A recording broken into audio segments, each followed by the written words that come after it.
Okay. Well, good morning. This is Gray Panthers of Metro Detroit. I want to welcome you all to our monthly meeting, and we've got we've got more people that will be joining us just because it's Saturday. People join when they can get their act together, kind of thing. But I'm very excited about the speaker that we have today, Rachel Richards. Rachel is Fiscal Policy Director for the Michigan League for Public Policy. Michigan League for Public Policy has been an anchor organization working for low-income people over the years, since early part of the 20th century they started. And so before she worked at Michigan League for Public Policy, uh, Rachel served as the legislative director for the Michigan Department of Treasury. So that's kind of impressive to me. And she worked as a tax policy analyst and the legislative director in the past for Michigan League for Public Policy. So Rachel's got some great experience here at helping us understand some new things about taxes. And I'm not a guy that loves taxes. I know maybe some of you do, but when we have taxes that would benefit low-income people and benefit retirees, well, that was the time that our board said we need to learn a little bit more about that. So I guess I'm going to stop talking and let Rachel tell us a bit more about what are the new opportunities and maybe the new challenges having to do with aggressive taxes, perhaps, or there's other ones in Michigan. So thank you, Rachel. Yep, thank you. I'm going to share my screen here. Let me get this going. Thank you for inviting me here today. I'm really excited to talk about taxes. I am one person that loves taxes. I actually went to law school to become a tax attorney, and then somehow stumbled into politics and public policy. So I still talk tax policy all the time. And I'm just happy to be here to be able to talk about what kind of happened in the first really like 100 days of the Michigan legislature and kind of what we expect kind of ongoing at this point. Randy said, I work for the Michigan League for Public Policy. We are a nonpartisan policy institute dedicated to economic opportunity for all. We're the only state-level organization that tries to address poverty in a comprehensive way, and we do this by analyzing the impact of state and federal budgets and policies on residents with low income. All of our work is done through a racial equity lens, and we've been around for over 110 years. Last year was our 110th anniversary, so we've been working on the issues that really impact the people of Michigan for over a century at this point. We just recently redid our mission, and it's up here on the screen, and we're all about kind of using data to educate, advocate, and fight for policy solutions that undo historic and systemic racial and economic inequities to lift up Michiganders who have been historically left out of prosperity. And we do this through by staying true to a lot of our values like equity, diversity, and inclusion, nonpartisanship, social, racial, and economic justice, and really making sure that we're bringing in community voice. These are kind of the three pillars of how we work. We are very data driven. We kind of take a deep dive into the numbers to see what's going on with kids and families and workers in Michigan, and try to see kind of what the numbers are telling us about how we're doing and what the outcomes are. We have a great community engagement team that is actually in our communities talking with kind of grassroots, grass tops, and local and other statewide organizations. And so we are kind of serving in two ways. One, by helping them to be able to advocate for the things that they need at the state level and at the local level, but also listening to the community and making sure that we are understanding the needs of what's going on in our with our local residents, and making sure using that to kind of inform the work that we do. And then we combine kind of both this data and the community voice in our advocacy. And we do that by developing and fighting for policy solutions that lift up Michiganders who have been historically left out of prosperity.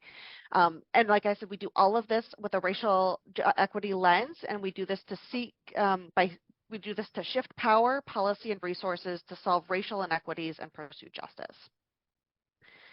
So I'm here to talk about kind of some of the recent tax reforms that happened really within the first, it was really like the first couple of months were really dedicated to getting some of these major tax changes across the finish line. And I have a kind of brief list here of some of those things. One that wasn't part of the legislation, but it's important to note kind of for what we're looking at this year. But I'm going to start by talking about the Earned Income Tax Credit. And really anybody who knows me knows that this is probably one of my favorite things to talk about. I've been working in tax policy since 2009. So I've literally been working on the state Earned Income Tax Credit like my entire career.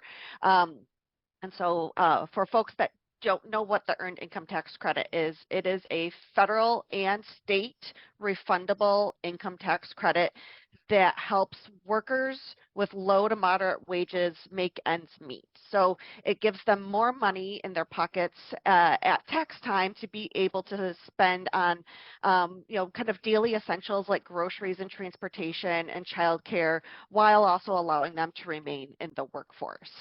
It's a federal credit. It's been part of the federal tax code since 1975, I believe, signed into law by Michigan's own President Gerald Ford. And then the state one was signed into law in 2006 and became effective in 2008. So we love the EITC because it has such great positive, long-lasting impacts on the lives of children and families that receive it, including better health, higher test scores in schools, and increased earnings in adulthood. It supports racial equity, and it reduces poverty in communities really across the state, with relatively equal take-up in urban and rural communities of about 16% of taxpayers. So we have in 2019, which was kind of the last year of data that we have that wasn't affected by the COVID-19 pandemic, we saw about 738,000 Michigan households in the state received the Earned Income Tax Credit. They received a credit of about $150 that's an average credit of about $150 in 2019. And this amount varies based on kind of the size of the family, so whether somebody has children and how many kids, as well as kind of where their earnings are. So you can receive something like a very small credit, or you could receive quite a large credit. So the federal credit the maximum federal credit is roughly around $6,000, $6,500, and the state, you take a percentage of that. So up until the law that was signed into law, or at least for the last decade roughly, Michigan taxpayers were eligible for a credit of equal to 6% of the federal Earned Income Tax Credit. So essentially calculate your federal EITC, multiply that by 6%, and that's how much of a state refundable tax credit we got. The league had been working to try to really increase this amount since it was cut back in 2011, because it used to be 20% of the federal credit. So we've been trying to work towards that. And what ultimately happened in this legislation was that we are going to see a credit equal to 30% of the state of the federal credit. So this is a significant improvement. So like I said, that $150 average EITC that folks saw back in 2019, that would be closer to about $750 at that 30% level. And this data is a little bit old, so I wouldn't go necessarily based on the tanks of gas, because we've seen obviously price of gas go up and down over the past couple of years. But I mean, it is kind of roughly 10 months of internet access, and as a parent to he's now a middle schooler, I can tell you just how important internet access was during the pandemic, as my kid was working or going to school online, and as I and my husband were both working from home.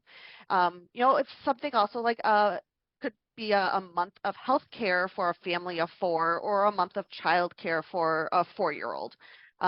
So that's, why we were really kind of pushing for this 30% level, because we know that this was going to have such a huge impact on Michigan families. So this provides, they're not exactly real examples, but it provides some illustrative examples of how this will work once it is fully kind of implemented. So for example, a married couple with one infant, one parent stays at home with the child and the other works full-time, making about $41,000 a year. At 6%, their credit would have been $83. But at that 30% level that this legislation took the bill to, that credit will be closer to about $413. So we can just, that's a very significant increase. Similar example, a married couple with 2 kids, they're earning one makes $32,000 a year as a delivery driver, and the other works part-time and earns $12,000 a year. So you're looking at about $44,000 in income for this couple. They have 2 kids. At 6%, it's $146. At 30%, it's $728. So you have a $582 difference in that refundable credit. And then finally, let's say you have a single parent raising 1 kid. They're working full-time, making minimum wage, so that's about $21,000 a year. At 6%, that family's credit is $216, but at 30%, it will be over $1,000, $862 difference. So we know that this this will have a very significant and long-lasting impact on the families that do receive it. So we were really excited to see the governor sign into law the bill that would ultimately boost this credit to 30% going forward. Another piece of the legislation was kind of changes to the taxation and retirement income. And I'm sure, a lot of you know that this changed, there was a very significant change that was made back in 2011. And this is also at the same time that the earned income tax credit was cut.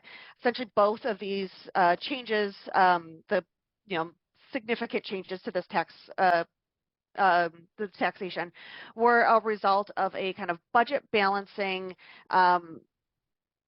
piece of legislation that cut taxes on businesses and significantly increased taxes on individuals to kind of offset some of those business tax cuts. So the EITC was one of the kind of casualties of that legislation. Also, the legislation also changed how we taxed retirement income. So this graph kind of highly simplifies what it is, because under the law up until this legislation was passed, it created kind of this very complex system where we treated taxpayers differently based on their age. So before the, and this is old rules, new rules. So the new rules are kind of what was in effect prior to the legislation that the governor just signed. Old rules were kind of what happened before 2011 when that legislation was changed. And so, but it created this system where we had essentially tiers of taxpayers. So we had taxpayers who were born before 1946, and they were still subject to all of these old rules in which public pensions were largely exempt. Private pensions, IRA distributions, annuities, and employer and mandated 401k contributions were exempt up to a limit. So, and that limit is adjusted pretty much every year. So it would be about $114,000 for a couple that was married and filing jointly for tax year 22. And then elective 401k contributions and 457 plans got no special tax treatment. Under the new rules, it created this tiered system. So you had those taxpayers who were born before 1946, and they were subject to the kind of what was called the old rules. And then there was a group of taxpayers that fell in the middle that saw some changes and saw some different exemptions. But then you have kind of the bulk of the change fell on kind of the taxpayers born after 1952. So under for those taxpayers, retired taxpayers, before age 67, you'll get your Social Security benefits exempt and all other income was taxed. Once you reached age 67, you could exempt up to $20,000 for a single filer or $40,000 for a married filing jointly, a couple that was married and filing jointly against all of your income. So whether you were retired or whether you were working. So this is kind of the system that we've had in place for about the last decade, and the governor had made it a big portion of not only like her campaign originally, but her reelection campaign to really try to take a look at these laws and kind of peel them back a bit. And so what we had gotten with the legislation that just was signed, so it essentially phases out that three-tier system by the 2026 tax year, and it will kind of phase it out or phase it out kind of in 25% chunks. So like the first year, so tax year 23, which folks will be filing next year, taxpayers that are 65 or older, they will receive or can elect to take an exemption of up to 25% of that maximum private retirement income deduction available. So, you would take essentially what was available. So let's say, right now, rough example, if you're looking at $100,000 for a couple that's married filing joint, you would be able to exempt up to $25,000 of your income, retirement income. So in tax year 24, those that are 62 and older would be able to elect to take 50% of that maximum retirement income deduction available. Tax year 25, taxpayers that are 59 and older would receive 75% or elect to be able to take up to 75% of the maximum private retirement income deduction. And then by tax year 26, everyone who was retired would be able to qualify for and receive 100% of the maximum private retirement income deduction available. So that's kind of what the intent is under the legislation that was signed into law earlier this year. Kind of, like I said, phases out some of that treatment and increases the deductions and exemptions available for retirees for their retirement income. So this wasn't a piece of the income tax bill that was signed, but it is an important piece.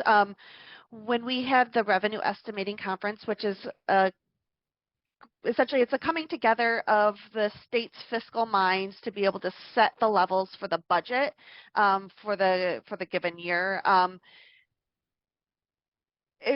By the looks of it, we were looking to trigger a income tax rate reduction. Now, this was something that was put into law in 2015 as part of the road funding package that passed. It essentially said that the personal income tax rate would reduce whenever general fund revenues grew faster than 1.425 times the rate of inflation. So there's this fairly complicated calculation in state law that requires, kind of those state fiscal experts to make this calculation, take a look at the general fund, see how much it's grown year after year, and then, take a look at kind of the inflation rate over that same period. So back in January, it was looking like we could potentially see a rate reduction of somewhere in the, from 4.25 to 4.05, 4.04 range. But we are still kind of trying to wait for the what's called book closing. So this is essentially when the Auditor General runs through, takes a look at all of the state's kind of ledgers of income and expenditures and determines what kind of those amounts really were.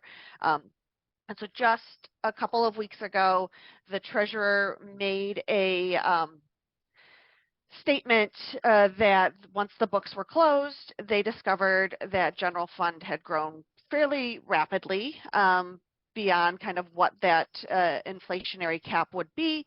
And so for tax year 23, we will see our income tax rate reduced from 4.25% to 4.05%. And so folks will likely see this change when they file their income tax returns early next year. So by April 15th of next year. So we use a national partner called the Institute on Taxation and Economic Policy, and they were able to do some modeling for us on kind of what this looks like for taxpayers in Michigan. We know that a flat rate disproportionately benefits taxpayers at high incomes simply because it's a percentage of their income. So based on the modeling that our national partner did, taxpayers that are among the lowest 20%, so the lowest quintile, those are taxpayers who are making under about $23,000 a year. They'll see a tax cut of about $9. And this, about enough to potentially pay for like 2 cups of coffee, or 1.5 cups of coffee if you're going to, your Big B or whatnot. That middle class, so like the middle 20%, these are taxpayers who are making somewhere between $46,000 and $79,000. They'll see about $69. So you could potentially buy a coffee pot at that price point, maybe a nicer, like a slightly higher end coffee pot, depending on kind of what you're looking for. The top 1%, so those that are making $587,000, so over $500,000 a year, will see over $2,500 in terms of that income tax rate cut. And this is, as I say, kind of probably enough to buy a round trip ticket to actually go to a coffee bean farm and take a look at things there. So kind of a quick comment on kind of what this means for the budget. We know that the budget only can spend what so the state has to have a balanced budget, and we can only spend what we bring in. And if we're giving away, if we're cutting taxes, regardless of whether it's a targeted tax cut like the EITC or this broad-based tax cut like the income tax rollback, we know that this will have an impact on our revenues and therefore an impact on our budget and the services that we can provide. So looking at this, the earned income tax credit is going to be somewhere in the $385 million a year range in terms of that tax change from the 6% to 30%. We at the league, though, like to say that this is a good investment in our local communities because people that get the EITC tend to spend it in the communities in which they live and work. It goes to small businesses. They use it at grocery stores, hardware stores, auto body shops and whatnot. So the amount of the tax change depends on obviously the number of filers that we get and kind of what their actual credits look like, though. So this is kind of just a very basic or rough estimate of kind of how we've looked over the last, let's say, decade in terms of trends. The retirement tax changes, since they're phasing in, will be anywhere from about $58 million that first year, depending on timing, up to about $15 million a year once they're fully phased in. That personal income tax rate reduction that was part of, old piece of legislation, but it is taking effect this year, is going to cost the state somewhere in the $650 to $700 million range. The Attorney General, just as the Treasurer was announcing that this was going to happen, she released an opinion to say that based on her reading of the law, this tax change is temporary and therefore the rate would revert to 4.25% for tax year 24 and thereafter. The thing that we will likely see court challenges on this. I've already heard, there's a potential court challenge coming from the Mackinac Center for Public Policy. And we've also heard comments made from legislative leaders at that time that this was supposed to be a permanent rate reduction. And so I would anticipate that decision will likely be appealed to or taken to the court eventually to see kind of where the court feels that that statutory language is. And then finally, I'm highlighting a couple of corporate income tax earmarks that were included in the legislation that passed. So essentially, if the corporate income tax brings in about $1.2 billion amounts above that would go to various funds. So it would create the first $50 million would go to the Michigan Housing and Community Development Fund. This is a fund that is set aside to be able to create affordable housing for low-income taxpayers and get low-income taxpayers access to housing. After that, the next $50 million would go to a revitalization and placemaking fund, but this is only a short-term earmark. So this would be somewhere, go for about 3 years between fiscal year 23 and fiscal year 25. I would expect that the legislature, once this is starting to end, would potentially take a look at it and see if that's something that they want to do kind of ongoing. And then the next up to $500 million would go to what's known as the Strategic Outreach and Attraction Reserve Fund. And this is a fund that is used to help attract and retain businesses within the state. So it also helps connect them to things like infrastructure, water, roads, et cetera, kind of creates an environment for some of those businesses that are coming in. We've seen a lot of discussion around SOAR over the last couple of years since it's been implemented, most recently with the potential Ford electric vehicle plant in Marshall, Michigan. And then a little bit of what's next. So the legislation that passed this year, so House Bill 4001, did not receive immediate effect. And so generally what happens if a bill is not given immediate effect, it will take effect 91 days after the legislature adjourns sine die. And just to kind of give a little bit of historic perspective, typically they adjourn sine die in the end of December.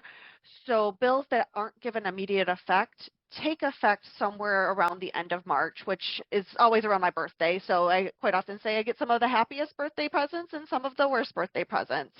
So the problem, though, is that this does impact kind of the timing of some of these tax changes.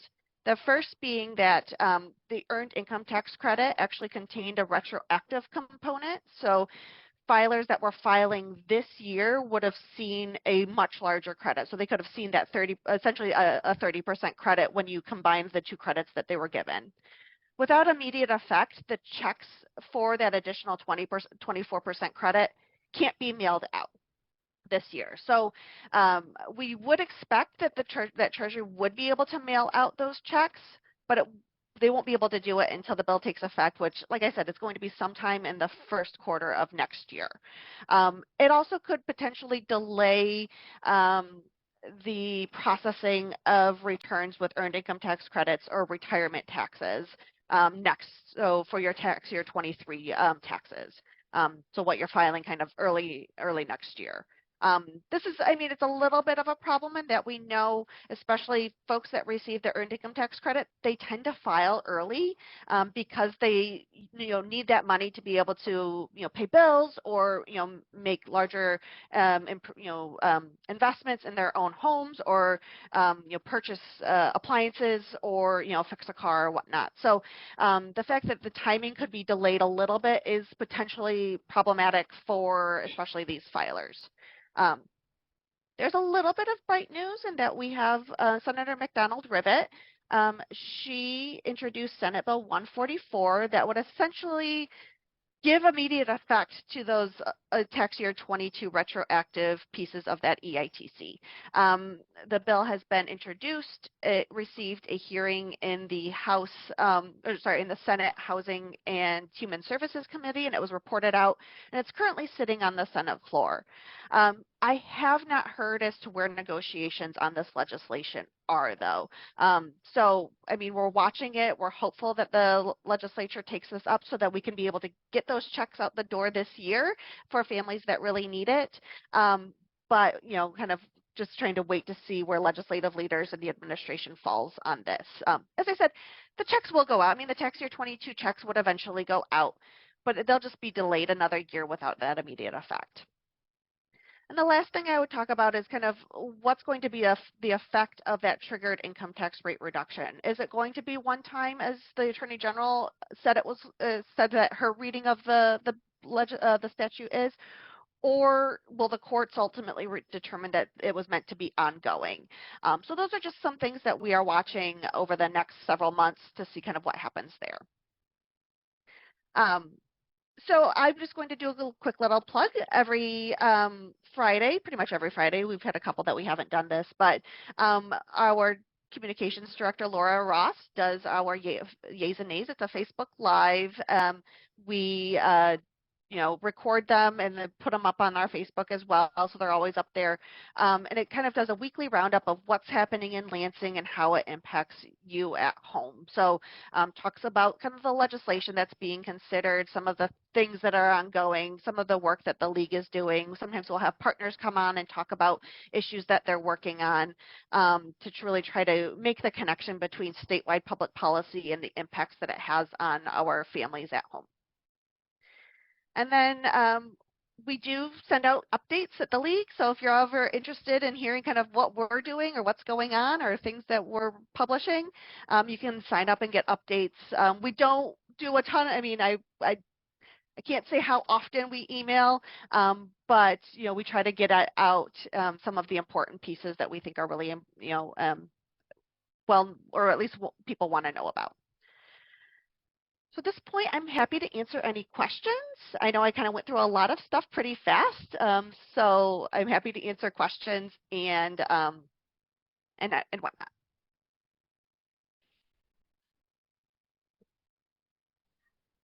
So who would like to ask a question first here?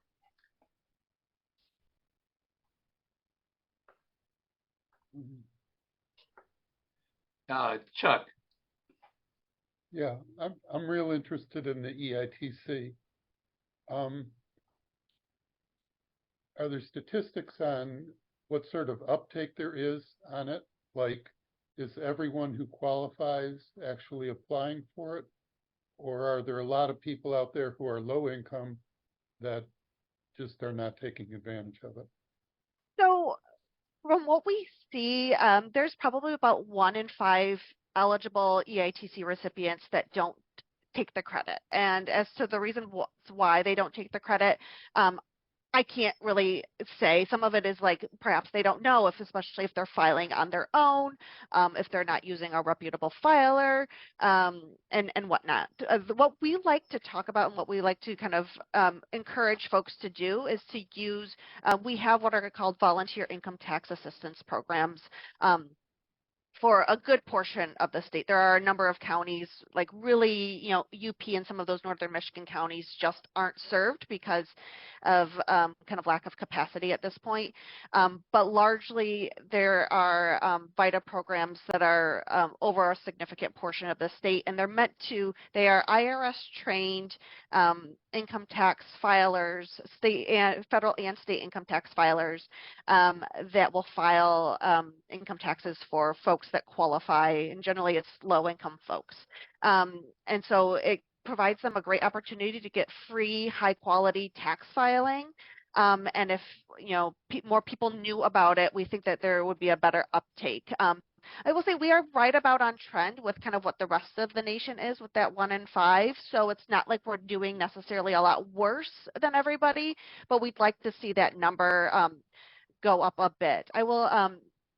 Mayor Duggan has actually done a fairly decent job of trying to get the word out about VITA programs in the Metro Detroit area. He's run a couple of campaigns with partners that have really tried to push people to use VITA programs and use these low income filing systems or filing programs to get so that more people are taking getting the credits that they deserve. And some of them, it's not even just the EITC. We talk about the child tax credit at the federal level. That's a huge one that folks miss out on if they're not filing properly. Some of the other things are things like the homestead property tax credit at the state level, or perhaps the home heating credit. And these are all things that our VITA programs know a lot about and can make sure that folks are getting the credits that they deserve. Thank you. Linda, you've got a question. You need to take yourself off mute though. Okay. Laura, I have 2 questions.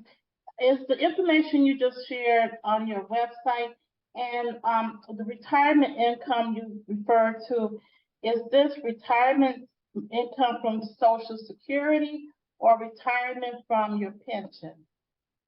So I will send the slides to Randy and he can share them out with you all. There's a lot of information on our website around the earned income tax credit, simply because it's kind of the area that we at the league have been working most on. But like I said, I'll share these slides with you and kind of be able to maybe share a couple of additional resources that might be able to help break down some of this information a little bit. So for like I said, there's kind of Social Security and, retirement income is a little bit different. I will double check and I will get the answer back just to see kind of where Social Security falls. Like I said, kind of under the system that we were in prior to this legislation passing, Social Security was only exempt for certain filers, and then once you reached a certain age, you could only do that $20,000 or $40,000 exemption. It's actually more complicated than that. That was a very simplified version of it. But like I said, the intent is to try to get more people off of these off of this three-tiered system and into kind of just this more blanket exemption amount. And I'll share kind of more resources that explain that change a little bit better. Okay, thank you, Linda. Other questions? Dave?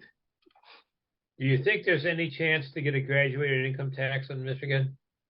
I would love one. I mean, we've been something that we've been working on. Obviously, it will take a statewide ballot initiative to do that because it's a change to the Constitution. Michigan's Constitution requires us to have a flat tax, or rather prohibits a graduated income tax.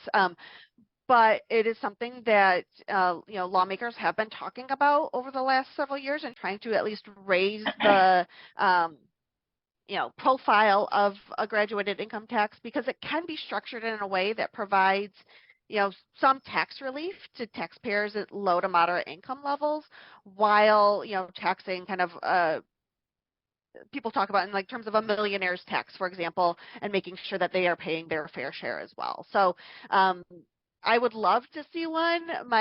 It has been kind of this, I know that it's been part of prior ballots, I think about 3 times, and it's failed every single time in the past.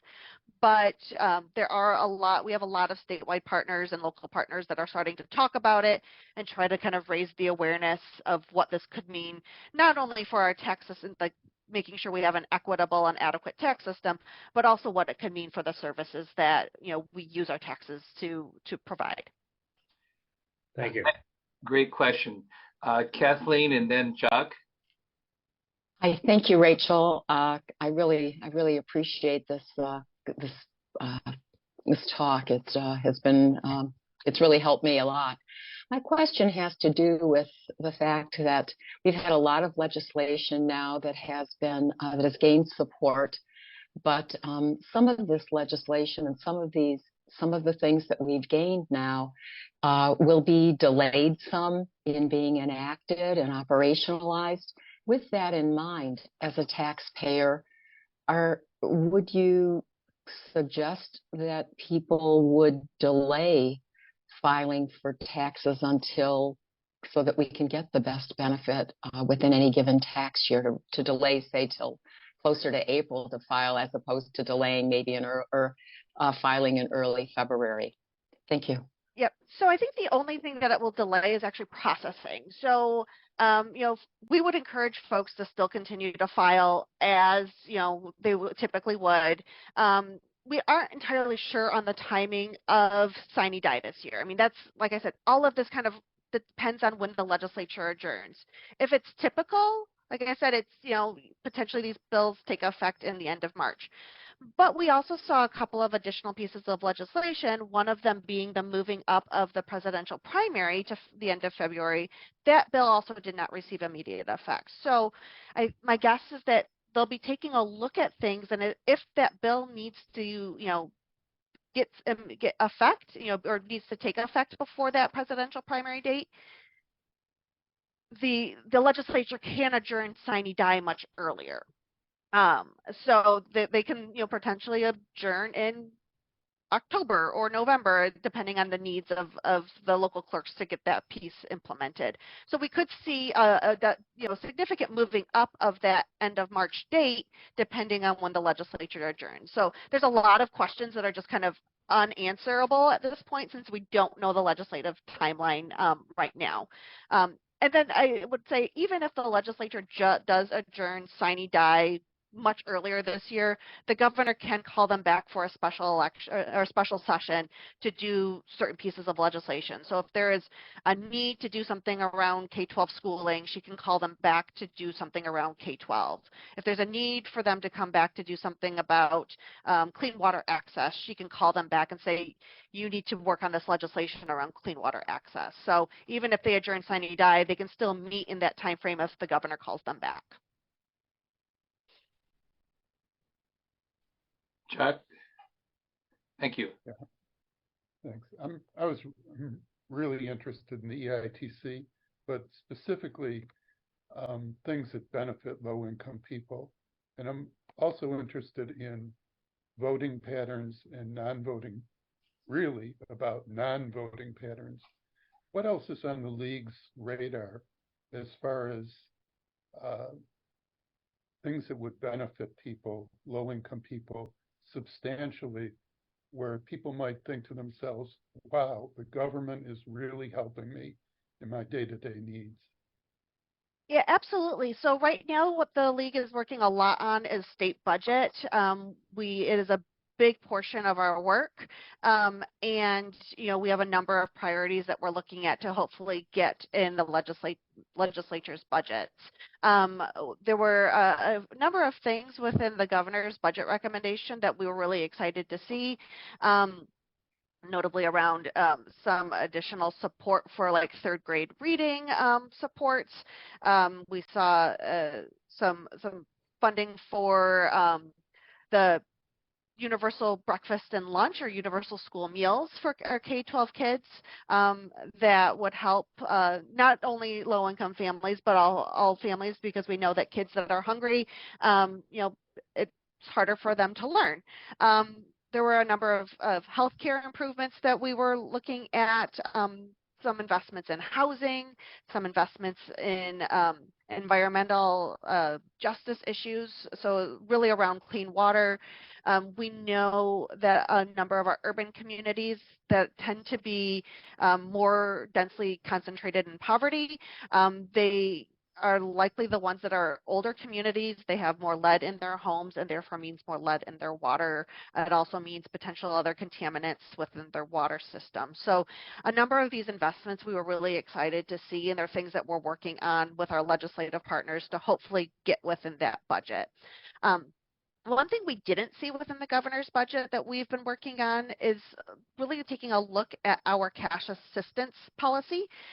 Cash assistance is essentially, it's our basic cash assistance help that is targeted to really low income Michiganders. So right now, based on kind of what it looks like, Michiganders have to be in very deep poverty in order to qualify for our basic cash assistance policy. And so we're looking to see what can we do to really help boost that, not only that payment, but also get more people eligible for that basic help.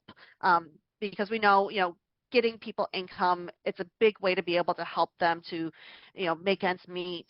And we just know that our cash assistance policy right now, it doesn't go far enough. It's not enough to make ends meet. It's not enough to meet kind of any of those monthly requirements.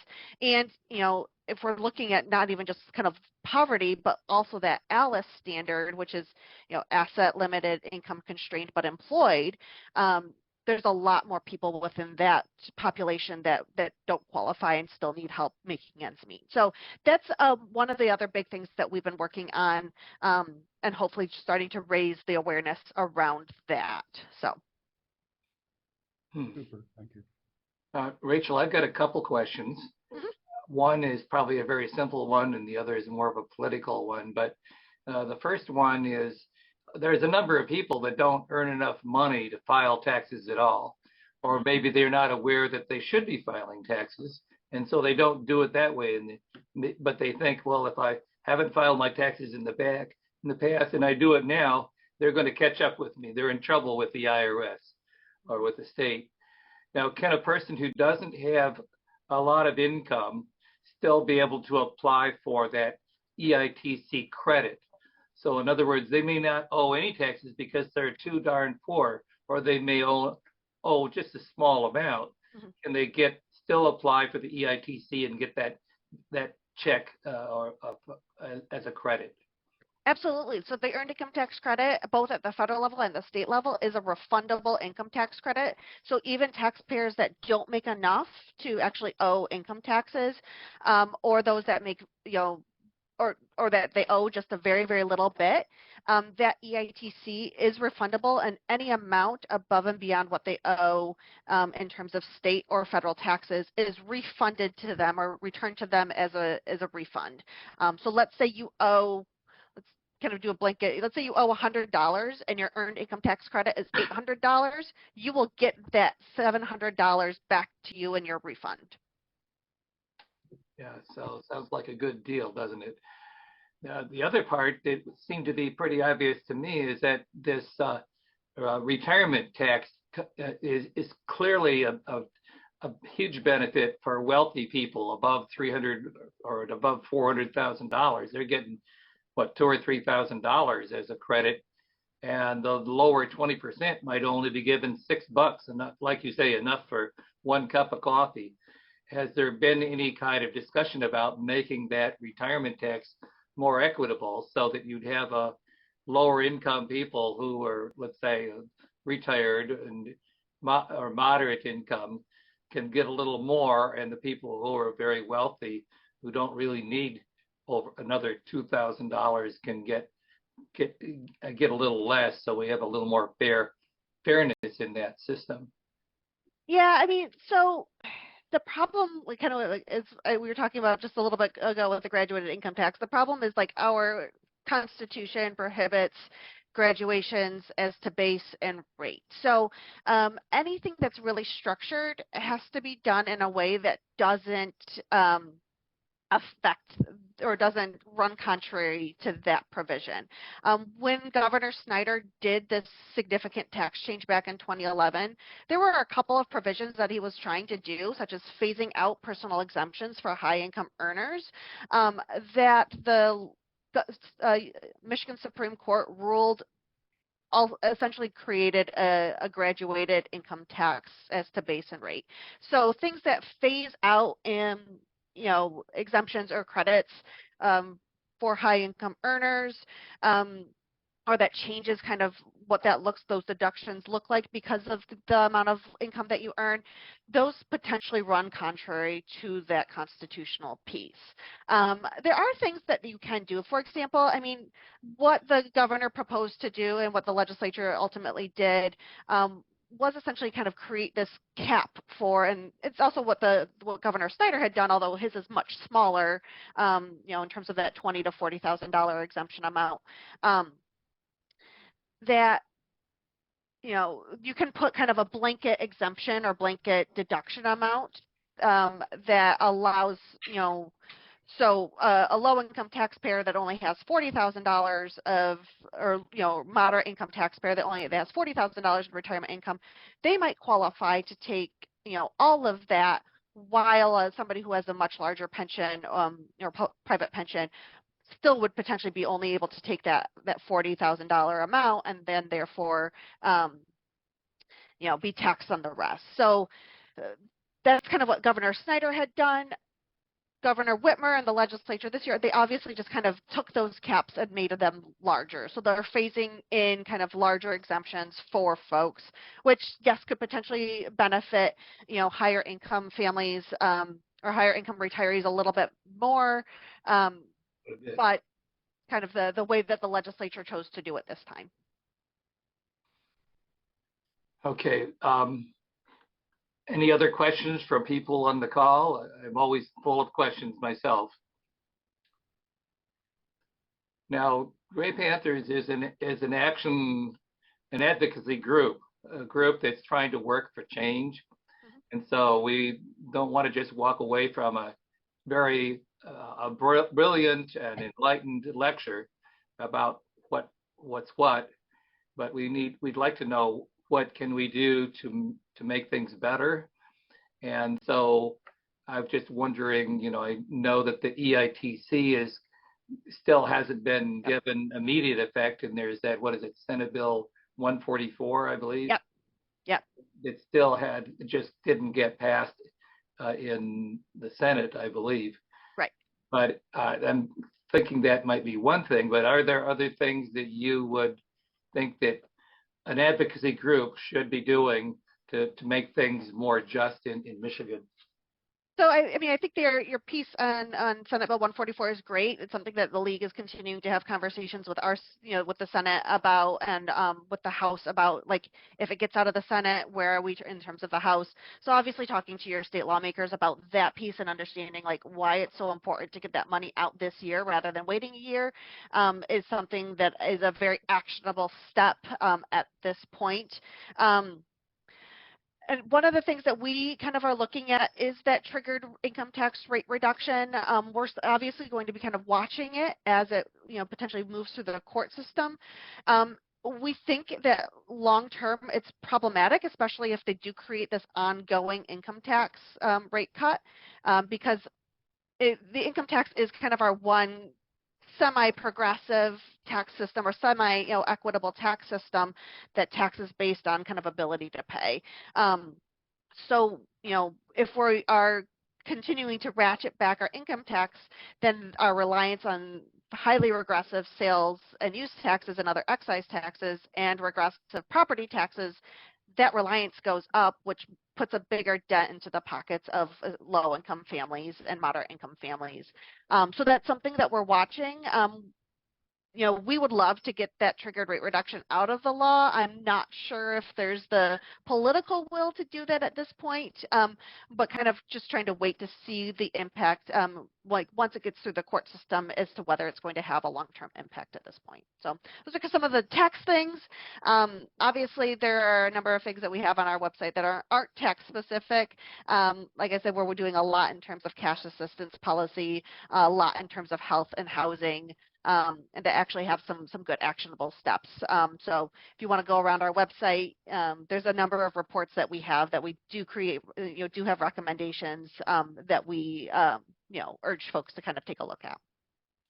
Yeah, I'm really concerned that if you start giving away thousands of dollars to people in the high income brackets, you won't have the money to help the low income people in Michigan, who is, I think, more deserving of giving away taxes would be those low and moderate income people. So I'm just sort of stating what I see as obvious, that major cuts for wealthy people don't necessarily help out poor people. I put it that way. Yeah, and major cuts for wealthy people also impact the services that we all rely on and our local communities rely on and our business rely on. So it creates a system that we can't adequately fund everything that we all need. So. Are there more questions for Rachel? If not, can we all give kind of Rachel either a thumbs up or an applause or something like this to say thank you, Rachel? And in addition to getting that thanks, we will be offering you a one-year membership in Gray Panthers, no charge. Looks like we got a speaker coming in here. And we will also get you a new Gray Panthers t-shirt. I haven't. Oh, thanks. Dave Ivers has just gotten those in here. This is the first time I've got to see them too, but we've had green Gray Panther t-shirts over the years through some fluke of someone who ordered green instead of gray. But now we got black with a Gray Panther. So you'll get a free t-shirt. We will also, as a board, be ratifying this, but we normally give an honorarium to a speaker. And if they're working for someone, we give an honorarium to the speaker's organization. So those are three ways that we try to say thank you, Rachel, for this tremendous presentation. Thank you so much. I really enjoyed it. You guys had some great questions. So if you come up with any questions in the meantime, feel free to reach out to me. My email address is available on our website, and you can feel free to use that anytime. So But yeah, thank you again, Rachel. Thank you. Okay. Well, ladies and gentlemen, we do have a whole nother meeting ahead of us right now, which I think has some things in it that would be almost as exciting as taxes, or maybe even more. Who knows? We've got things on the agenda having to do with peace and social justice, social security, environmental justice. I'm going to thank Fred Miller, who's here from the Sierra Club. Will be updating us on that. We'll be giving an update on gun violence progress. Some of you know some things have passed in the legislature, and also the current court battles about women's access to prescription abortion. So all those are things that we'll be covering in the meeting in the next hour.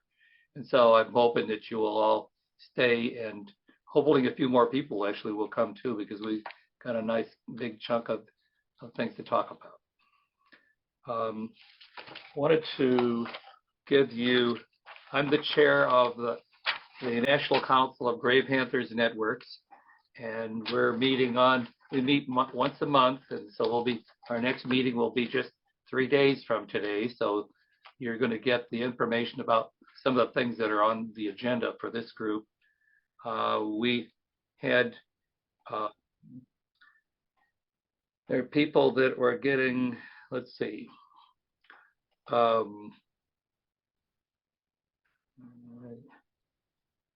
there were people on Medicare, and this is something that our National Council had advocated for limiting the insulin cost. Insulin is a major cost for people who are diabetics.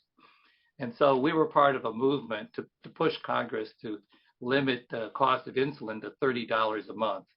Well, that applies to those of us who are on Medicare, but people who are not on Medicare or don't even have health insurance are still paying that high insulin cost. So our next advocacy will be a follow-up to that, in which we'll be advocating that people who are not on Medicare, including people who don't even have health insurance, would also be able to keep that cost of insulin down to $30 a month. So that's an action item for us on that will be on Monday. We'll be having, let's see,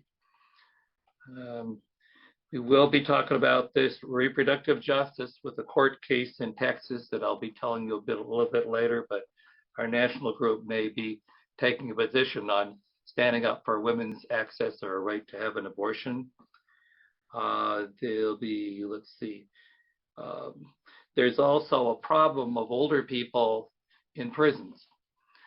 You know, when a person has done their time, let's say they had a serious crime or they were accused of a serious crime, they may be spending the rest of their lives at prison. It might cost, say, a large amount of money being spent for older people.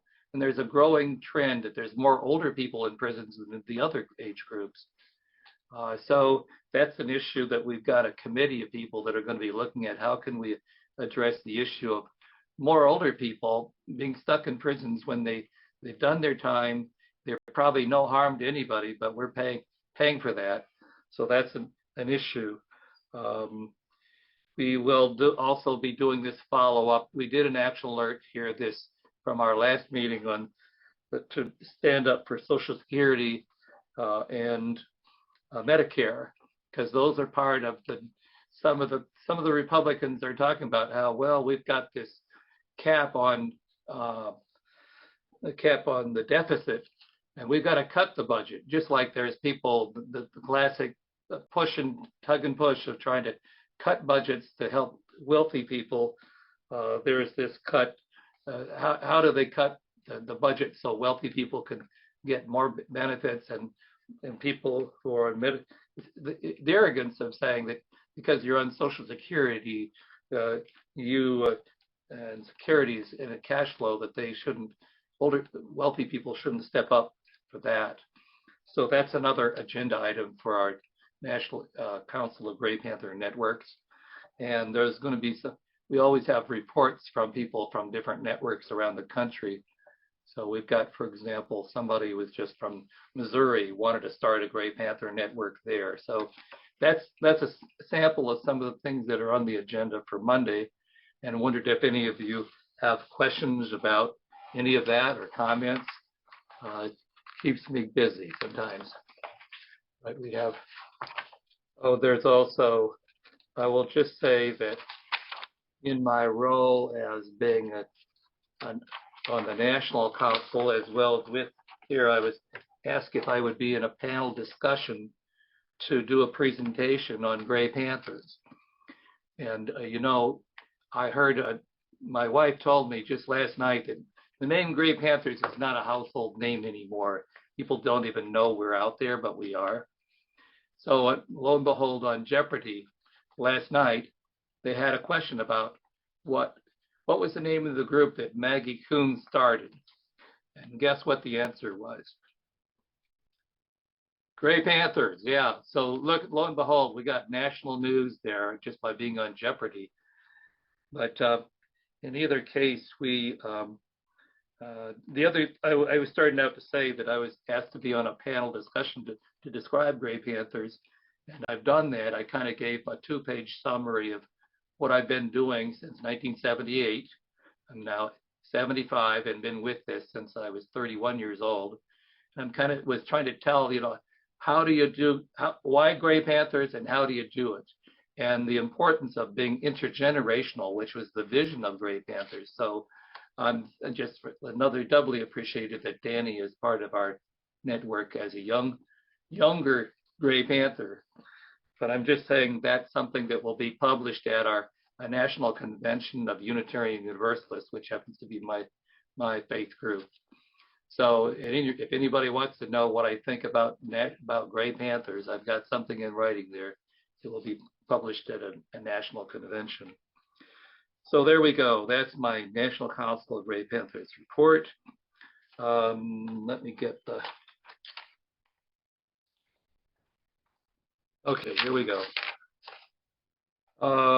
We have Rich Peacock could not be here today. He's the guy that does our reports on peace, but he wanted to provide us with some positive news. Let me get this. I got this myself organized. But there has been progress, and there's a war in Yemen. You may remember there's the Houthis, are the groups that were fighting against the Saudis in Yemen, and this is an international kind of issue. So you wouldn't think of it as something that people in Michigan would be even thinking about. But what Rich wanted me to share with you was some good news. Is it seems like the two parties, the Houthis, who had the backing by the Iranian government, Houthi rebels in Yemen, as well as Saudi Arabia, are now entering into negotiations to try to end that long war in Yemen. So this is, every once in a while, good things do happen. And that's kind of what Rich Peacock wanted me to share with you all today. And that's a piece. Rich has always been doing our peace reports, so you know that peace is one of the important parts of the Gray Panther values. Any questions or comments on that? Okay, I guess nobody's against peace, right? All right. The next item here is the topic of Social Security. And Dave, is there anything that you'd like to add about Social Security for our meeting? Not really, except that it's an ongoing battle, like you mentioned earlier. The interest right now, and it really scares me because I'm afraid they could get some of us seniors on board with it, is to start cutting Social Security for newcomers, for people that aren't 65 yet. And I think what the Republicans are thinking is that they can get us on their side to support cutting it for the younger people. And my feeling is that that's terrible because I don't know about anybody else's families, but my family's not making as much as I did. I was blessed to have a apprenticeship and a trade and made good, decent money. It's we as Gray Panthers, as senior citizens and young people, should support Social Security.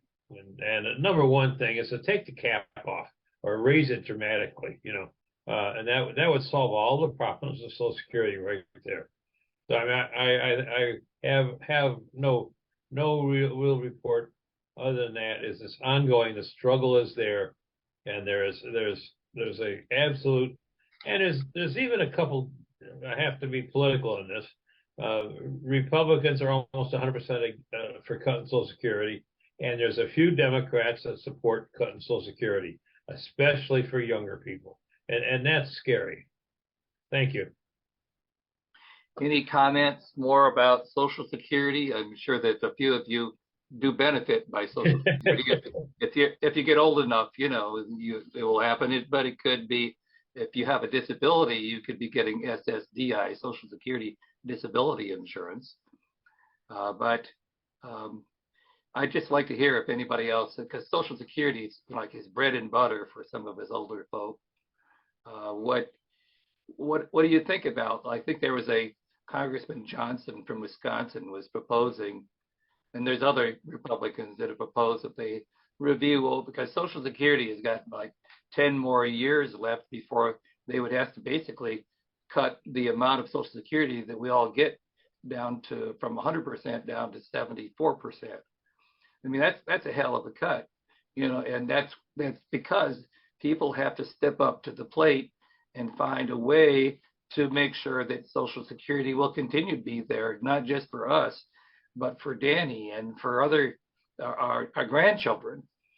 And so that Bernie Sanders, and then also has his proposal along with Elizabeth Warren, that they would be doing what Dave is talking about, is lifting that cap on, so that wealthy people will pay their fair share. Now, regardless of your income, wealthy people have to pay income based on their total income for Medicare. But Social Security, it stops at around 160,000. So after that, they're home free. But Biden has a proposal in his budget that would say that they would raise the cap for people over $400,000. And that would be extending the life. The Bernie Sanders would extend the life of Social Security for 75 years. I mean, that's a little beyond what I have to worry about. But hopefully Danny will live to be 100 years old, and she'll still be good if we can get Bernie Sanders' bill passed. So, any comments about Social Security? I think one thing that we're blessed with, that I used to teach financial responsibility to my union and at our union classes. And we talked about a three-legged stool: 1/3 Social Security, 1/3 retirement, and 1/3 personal savings. There is no retirement for most Americans today. So Social Security, that three-legged stool, is really tipping. And we've got to accept the fact that the younger people aren't going to have this responsibility.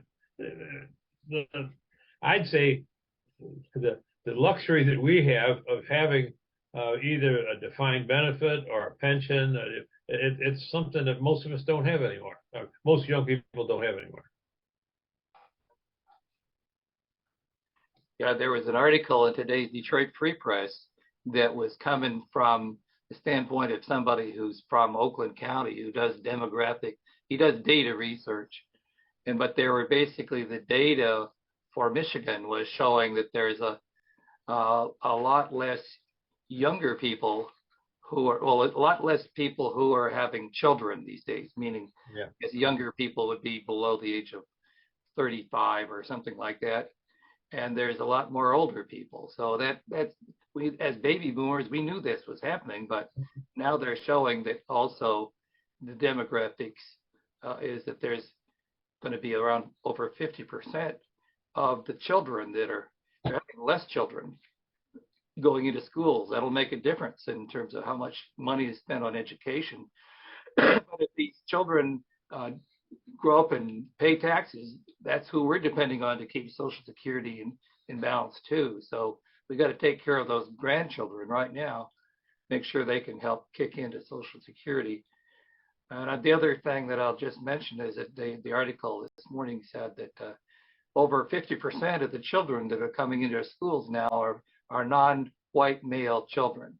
You know, that's what the right wing is worried about, is that, oh my gosh, all these black and brown people are taking over society. Well, for God's sakes, we've got to be respectful of the real people that are in our country, that people who are so on like that. So racial justice is kind of a real big deal. So I'm just sharing that thought with you all.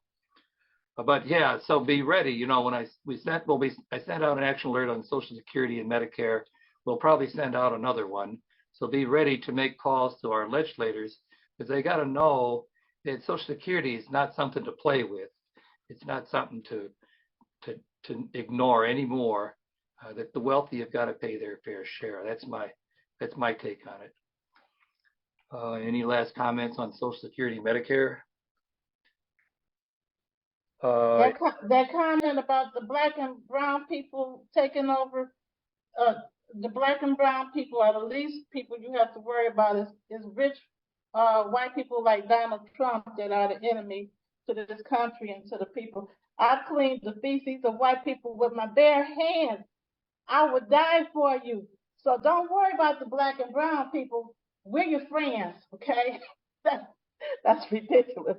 I don't know where those statistics come from, but we black and brown people are the least people you have to worry about. In fact, we are appreciative of the good white people from Grosse Pointe. In fact, one of my friends of RN said, "What is happening to the good white people from Grosse Pointe?" I said, well, their children are suffering just like our children are. Their children are going to prison just like our children are. That's what's happening. We all need to think about one race, the human race. Forget the color thing. Well, all right. Thank you for sharing your opinions, Linda. Linda is a nurse who I worked with the Detroit Area Agency on Aging, doing home visits to people. Well, thank you for that. And again, I want to say to you, Linda has just sort of joined Gray Panthers in the last year or two. So, you know, we're glad to have you on board, Linda. So the issue of racism is certainly part of what Gray, it's not just a matter of being friends, it's a matter of doing right by people based on not having discrimination or fighting against racism. That's all part of our society. Okay, I am honored today to introduce Fred Miller, who's with the Sierra Club, and he's going to give us a little update on environmental justice, and again with the Sierra Club. So Fred, tell us what's happening. Thank you, Randy. Happy to do so. This week is 1 week from today is the annual Earth Day celebration. And I would be remiss if I didn't put in a plug right off the bat for our Earth Day event, our being the coalition Turn Oakland County Green, which includes the Sierra Club and lots of other organizations. Our event is a repeat of last year's Climate March, Rally, and Fair, Bigger and Better, in Royal Oak. A week from today, on Saturday the 22nd, from 9 to 1 on 3rd and Troy, right, next to the Royal Oak City Hall. And there will be all of the above, march, rally, and probably 40 plus groups with tables to tell you about everything they're doing and things you can do. Speakers, well, we have two honorary co-chairs, Andy Levin and State Representative Helena Scott. Both will be speakers, along with State Senator Mallory McMorrow, Timothy Booth of the NAACP, the leadership of the local Sunrise movement, and more. And there'll be music, including the Detroit Party Marching Band, which will lead our march. All right. Happy to see everybody there. Let your friends and family know about it. Now, there's a lot else going on.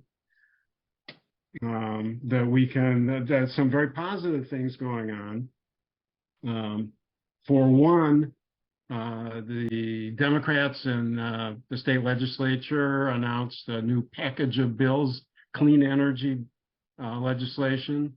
I don't know that there are bill numbers yet, but on the face of it, it sounds like it's going to be quite useful, including setting a 2035 deadline for utilities to stop greenhouse gas pollution from their energy facilities, and a 2030 end to all coal-fired power plants, plus giving the Michigan Public Service Commission the ability to make rulings based on the climate needs and to address equity and justice in the operations of our utilities, which for us here with DTE is a big problem. Those bills will be up in the legislature shortly.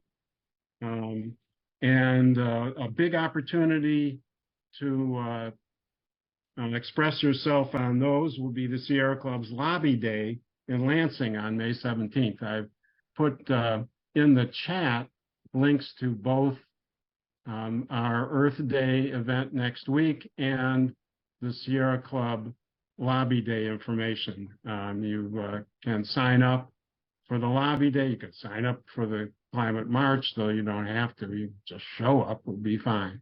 But for the Lobby Day, you need to sign up, and there are always efforts to put people together in carpools, so you getting a ride is pretty easy for those things. That is on May 17th, the event in Lansing. A few other notes on the Army Corps of Engineers has recently announced an 18-month delay in the permit process for the Line 5 tunnel. That's obviously, we're looking for a denial, and there's a lot of information has been given to the Army Corps on why the tunnel would still be too dangerous and unnecessary. And in fact, it's because they've gotten so much information, citizen and group submissions, that they've delayed for 18 months the period for review. I think the longer the better, because the whole project gets more and more irrelevant to the energy needs of the United States and Canada, where most of Line 5's oil and gas goes. So it's good. Not a great piece of information, but good. There are some things to watch out for. One is that there appears to be an effort around and among some in Michigan to restart the Palisades nuclear reactor. And there may be a bill in the legislature pushing or providing money from the state for that we'll have to deal with shortly. We'll have to see if that happens. One last thing, if you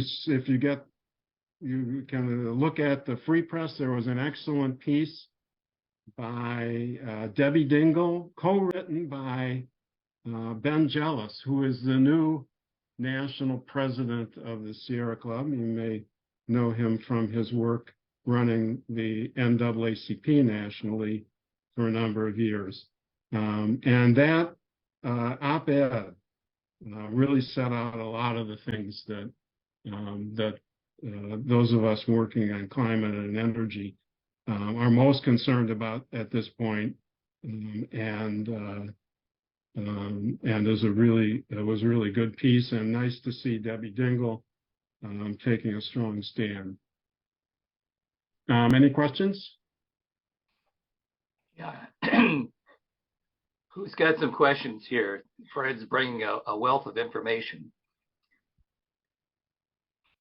can I just share with you, Fred, that if we haven't done this already, we'd be happy to post these, the lobby day, for example, on our website. So we have a Peace with Justice events calendar to help to support the various justice causes. So maybe Danny, can you pull that out of the chat that we can add it to our events calendar? Great. Thank you. I think Dave had his hand up. Oh, let's see.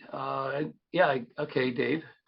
It was well, EVs are the future. I think we all know that. We aren't necessarily that excited about it, but we know it's happening. My grandson drives an EV and he's very happy with it, but he works at an employer that has charging stations right there. If we're going to be honest about this, we got to be really serious about getting more charging stations. And I've heard all kind of. I'm actually a little excited about it myself, that it's going to be a good thing, but we're not seeing charging stations, and there has to be a major push to get charging stations in rest areas and you know, in whether it be Walmart or Myers or wherever, but we've got to get charging stations. They are not moving on that. Well, there's a good bit of money in the Inflation Reduction Act specifically for charging stations, and there's a good bit of money, I think, in this year's Whitmer's budget this year that can go for charging stations. The problem is, of course, things, the money has to filter down to wherever, and the incentives for local production and usage of them takes, getting the sense of crisis for local governments, as well as for businesses. I mean, we have pledges from Walmart and many of the big retailers to put charging stations, galore in their parking lots. But again, getting the sense that this is really, crucial, and getting the timing so that it fits. Now you've got the proposal that's coming out of the Biden administration that would crack down, very strongly on gas guzzling cars and give a lot more incentive in the process for electric vehicles, and with the idea that electric vehicles will make up a large percentage, 60% or more of the sales of automobiles by 2032, I think they're looking at. But that's going to face challenge by Republicans. It's going to face challenges in court. Whether that survives in as strong a form as the initial proposal, we'll have to see. It's really important for EVs that the electricity coming out of those chargers is renewable. A Chevrolet EV, Bolt EV electric vehicle in Oakland County has the carbon footprint equivalent to a gas version that gets 61 miles per gallon. And that's, based on DTE's own consumption and greenhouse gas emissions.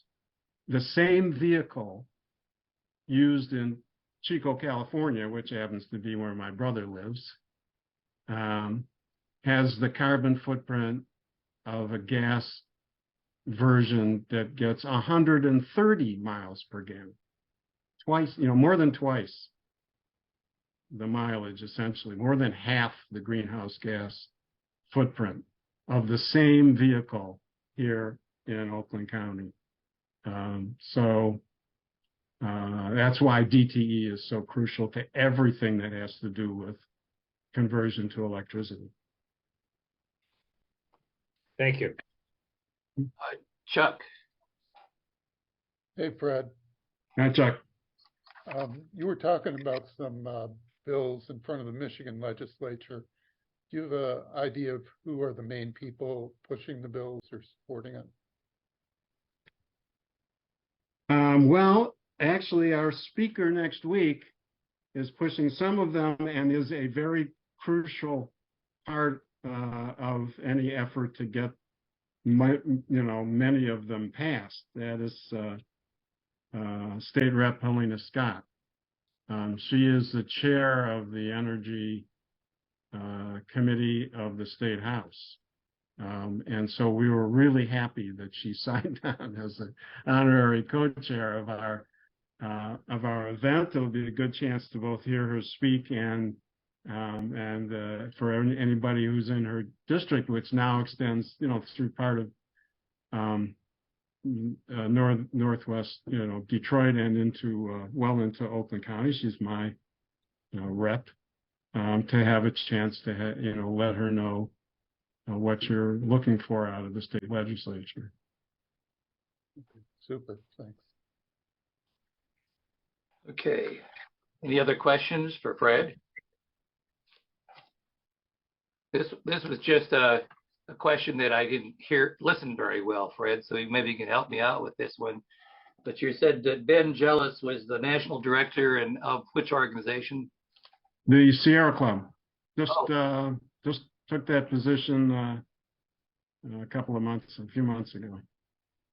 And I remember Ben Jealous's name, but I just don't remember his connection with was he known for becoming the national director of the Sierra Club. He was the national director of the NAACP for a bunch of years.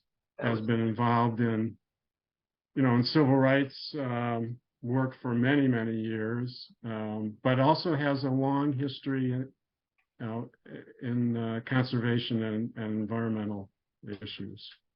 Thank you.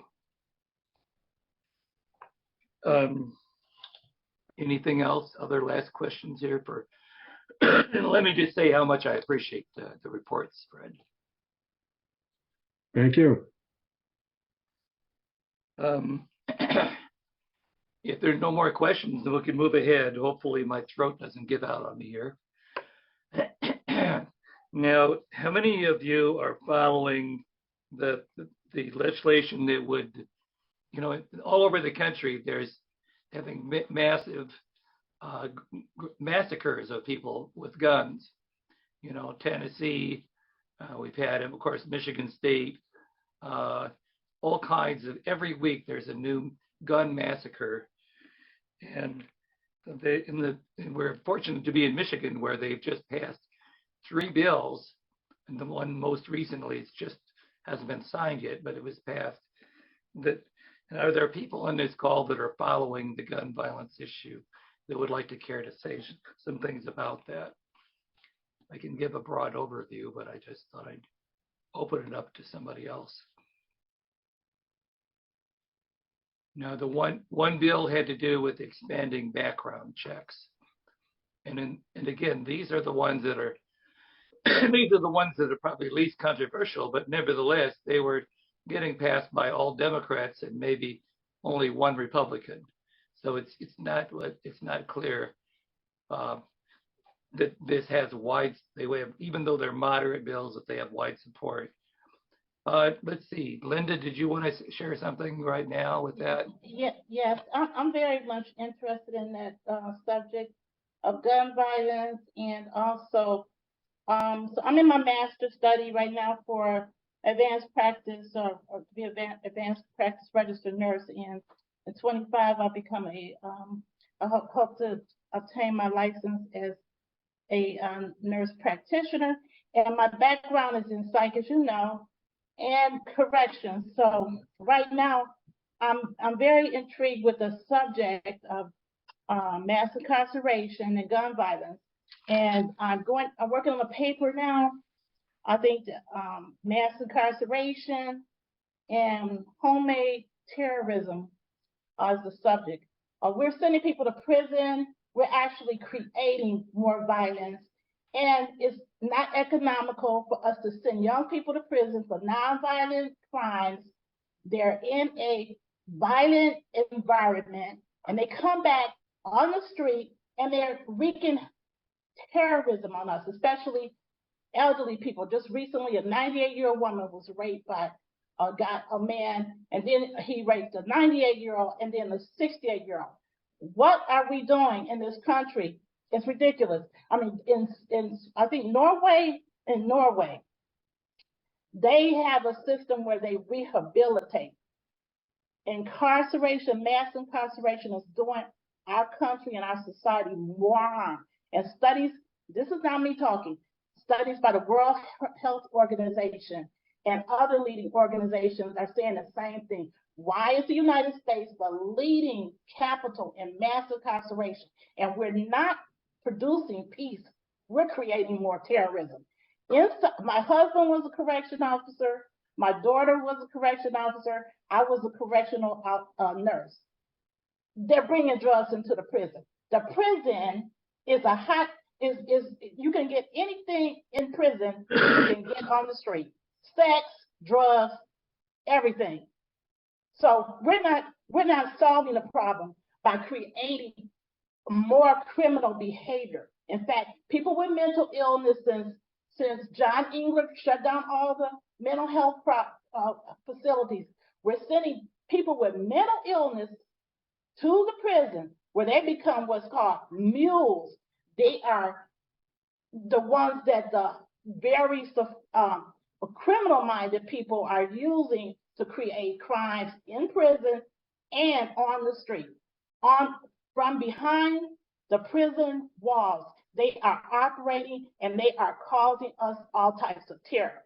They are selling drugs inside and outside of the prison, and something needs to be done about it. Our judges, our legislators who are not doing anything to create peace in this country and who are not doing anything to solve the problems that we are experiencing, the terror that we are experiencing, they need to be voted out of office. Anybody that's not thinking about the preservation of peace and social equality and eliminating this mass drug business is they're capitalizing off of mass incarceration. That's the biggest issue. They're making too much money off of it to be concerned about the repercussions to citizens. And so there's a study I listened to there was this my husband is talking in the background. He's very helpful. But I listened to this study on anyway, it was said that the White House is the dope house and Uncle Sam is the pusher man. And it really sums it up. If Washington wanted to do something that fix that myth about the war on drugs, if Washington wanted to do something, they would be addressing the problem of mass incarceration like Norway is. Norway's philosophy is do we want people that are criminal and full of violence as next door neighbors, or do we want people that have been rehabilitated, that are actually conforming to the laws of society? Because I could have been one of those. During my childhood, I had all types of issues that I had to overcome. I could have been a criminal had I not received compassionate and caring direction from people that were leaders, people that were like John F. Kennedy Jr., people that were actually compassionate, humane leadership. And now look at what the young people have today. A leader who is described as a mob boss. And, it's a lot of problems that we have to look at today. And there's a lot of issues that we need to look at today that to preserve the peace in our country and not just think about the gun problem as just it's a lot of changes that need to be made to address the gun problem. You don't need guns in the hands of people who are mentally ill, who have violent histories, and we need to teach people to accept accountability for their behavior and abide by the rules of society, by the laws of society. Teach them to be good citizens. Don't punish them and create more hatred and violence in our society. We're doing ourselves an injustice. The prison system is not working, and the mental health system needs to be reformed. The education system needs to be reformed. It's a lot of things. I worked as a substitute teacher yesterday at a high school, and the children, it was a group of children in that classroom, and these girls sounded like they belonged in a red light district, and they were cursing, and I couldn't get any order in the classroom, and I almost wanted to cry. And then they were disrespectful to me. I tried to approach them in a very civil way, and I said, "Ladies, you need to act like young ladies." And they were joking and cracking jokes about me and about my age, and it was just terrible. And this is education, and some of the kids in the class were very nice and respectable. But this is the type of issues. These are the type of issues we're dealing with. We got a lot of issues to be dealt with. And the teacher who was supposed to be teaching that class was a surgeon, and the kids tell me he's absent from class a lot. He did not leave a teaching plan for me to teach these kids, and these kids are almost about to graduate from college. That's another issue. What educating our children? How are we preparing our children to take on the roles, to assume the roles of responsibility and pay our taxes one day? So we've got a lot of problems. We got to roll up our sleeves. We have to talk. We have to collaborate. We have to fight for justice, and we have to work together. But I rest my case right now. Well, thank you so much, Linda, for laying out a lot of stuff there. I'm sure the Gray Panthers in a couple of years could take care of all of these things, but that was a little humor. But, if we don't talk about them, how can we even make a dent in them, I'm going to finish the other part that I had on the gun violence report. There were two other bills that did get passed. One of them kind of ties into, safe storage. We remember how this young man who was up in Lake Orion and shot up a bunch of his classmates, his father bought him a gun, but it wasn't kept in safe storage. So he had access to the gun and he brought it to school with him. So that's a bill that's passed. It would be penalties for people who don't safely store their guns. Then there was also the one that's just passing, but it hasn't been signed by the governor as of yesterday, called the red flag laws. And these are the people who might have a mental illness that are created danger. All kinds of folks with mental illness don't have serious problems with other people, but some do. But this red flag law would say that somebody who's clearly a danger to themselves or a danger to the community, when they get a gun, they can appeal to a local court and say, hey, this person should not have a gun. So that's something is gotten passed by the legislature, and it's something worth celebrating because there's a whole community of people out there that have been advocating for this. And we had a speaker, as some of you remember, on that topic. We had a person from Moms Demand Action. So that was what we were talking about in the previous month, last month. So any comments about gun violence, progress in Michigan legislature, but a long ways off at the national level?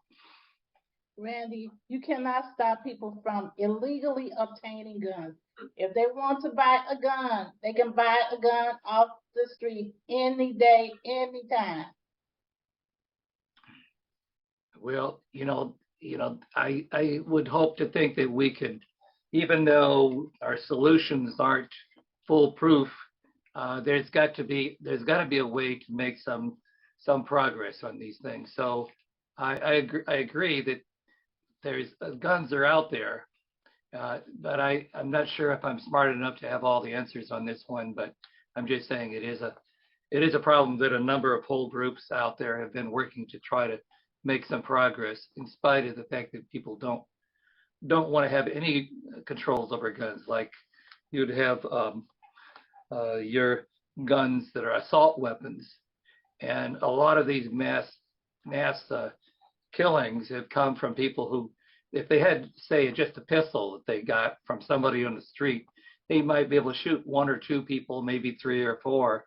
But with an assault weapon, a weapon that's used in times of war to do mass killing, that's something that Gray Panthers in the past have said we strongly oppose assault weapons. So What happened? He froze. So I don't know. Any more comments here on the issue of guns? Yes, Dave. Well, I think the problem is much more serious than we recognize right now. The Supreme Court has ruled in the last year, so a couple years ago, that gun rules to be looked at when the Constitution was written.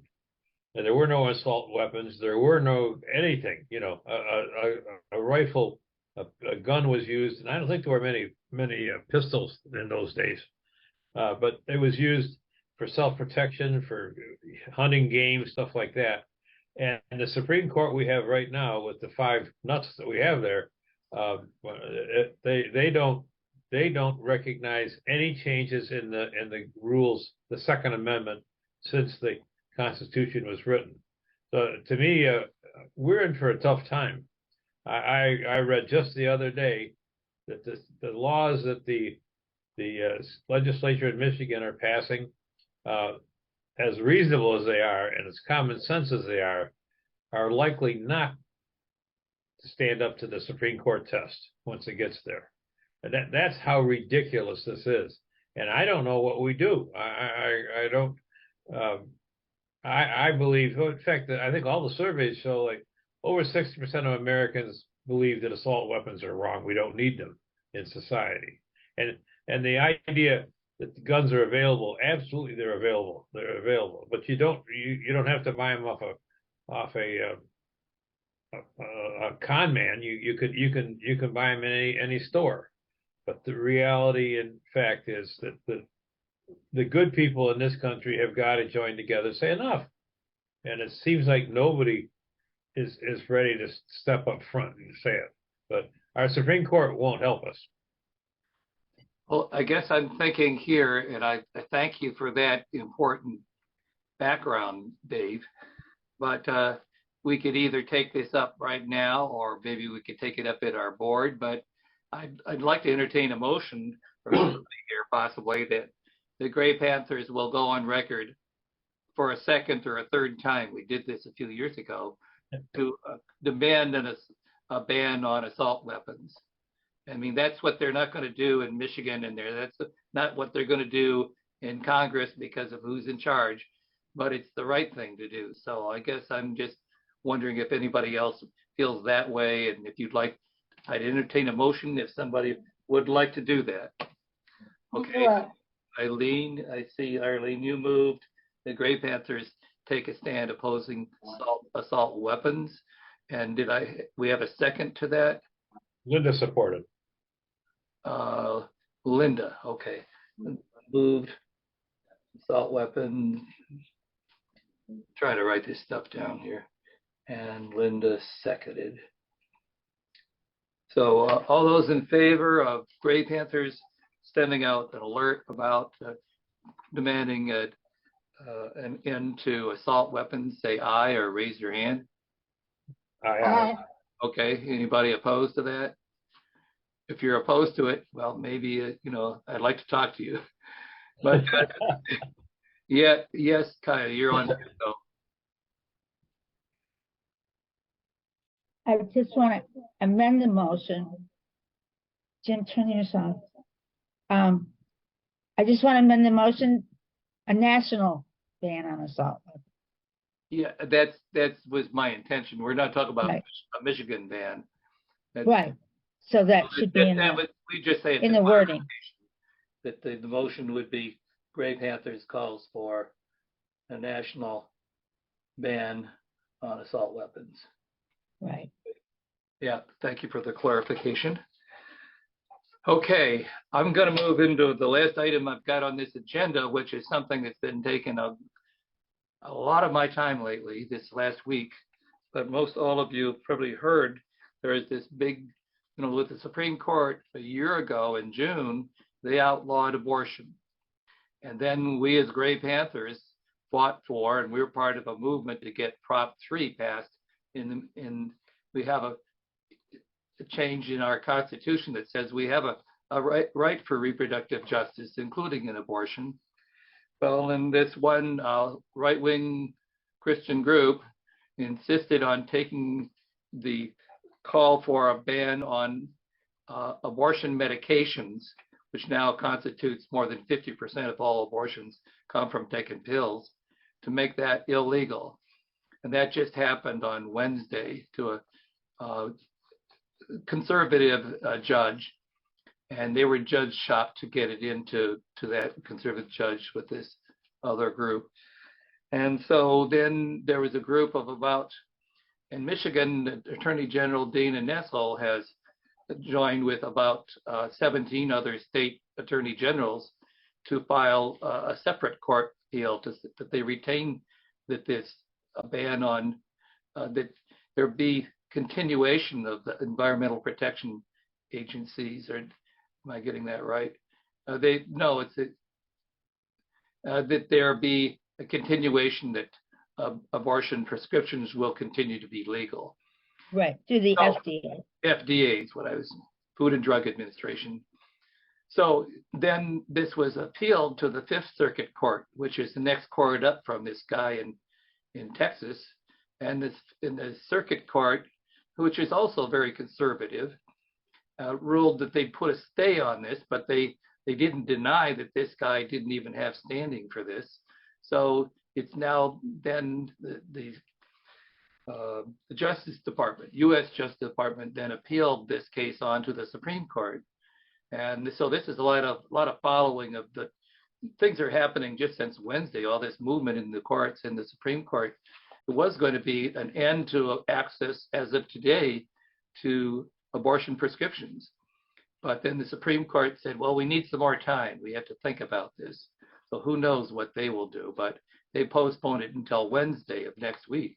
So we're right in the middle of this flurry of court cases. And so in a certain sense, we're kind of observing something that's really distressful to me. I'll put it that way, that women's right to be able to have access to an abortion when they need it is being taken away by some right-wing groups. Well, one of the things that we did I have a reproductive justice coalition that we voted on, and this group signed on to an amicus brief that would call for ending this 1931 law. So the group voted to forward to an attorney to see if they'd like to have our amicus brief, the one that Gray Panthers signed on to also go to support this. But the attorney, Mark Brewer, said, no, not at this time. But there were over 1,000 amicus briefs that were submitted for protecting women's rights, and maybe about 300 that were for affirming the right to take away women's choice. So that's just an update. The other thing that our committee voted to do would be to urge Governor Whitmer, this amicus brief supported Governor Whitmer's lawsuit, was to urge her to order more let's see, I have trouble with the name of that drug, but it's an Mifepristone. Mifepristone. I could say it 20 other times, but right now it's not happening for me. Mifepristone, to order, like some other governors have done, to order a large supply of those, so that at any time a woman would need access to a drug, we'd have it right here in Michigan. But the best hope we can have is that the Supreme Court, which is not a likely ally on this one, what they did with the Fifth Circuit Court was they would actually reverted to some of the restrictions of the old rules, where instead of having it can have this drug after 10 weeks, and they moved it down to 7 weeks. So a person might not even know they're pregnant at 6 or 7 weeks. So that was a disgusting kind of ruling for the Fifth Circuit Court. And they would also require that a doctor get approval for this, and that wasn't required right now. So there are other things anyway that are at stake. They let it go on. They didn't say you could ban it, but they reinstalled some heavy instructions. So that's probably more than you want to know, but I've been following it, and just wondered if there's any questions or comments you have about that. It's kind of like this. It's the second biggest thing having to do with women's choice in our history after Roe v. Wade was overturned. So any comments about that report? I have a question. We got a couple nurses here. Is it fair to say that there's any medical reasons for any of this? I mean, because there's actually a large group now saying that a fetus is the human being once conception starts. And I mean, I see no logic to that at all, except religious. I'm a Christian, but at the same time, I'm disgusted with the folks that can say that you're a human being at the point of conception, and that's what we're coming down to. But how do the nurses feel about that? Guess we're talking about Kathleen and Linda. Linda, yeah. It's hard for me to comment on that because I don't like to be biased towards people, they're religious. Me, myself, personally, I think women should have a right to make decisions about their own body, and that's how I feel. But people have a right to their religious beliefs, and I respect that. But I think that overall, as far as I'm concerned, a woman has a right to make decisions about her body, or a girl. And young girls who become pregnant, especially through rape and incest, that's a terrible ordeal. And they should have a right to an abortion. Well, that's how I feel. Okay. Anything you want to say, Kathleen? Yeah, as a clinician for, since the early 1970s, let's say that I went into nursing in 1973 with the law. So the law was on our side in 1973 here in Michigan. And so I've seen it kind of come almost full circle now, right? Not full circle, but 180 degrees out.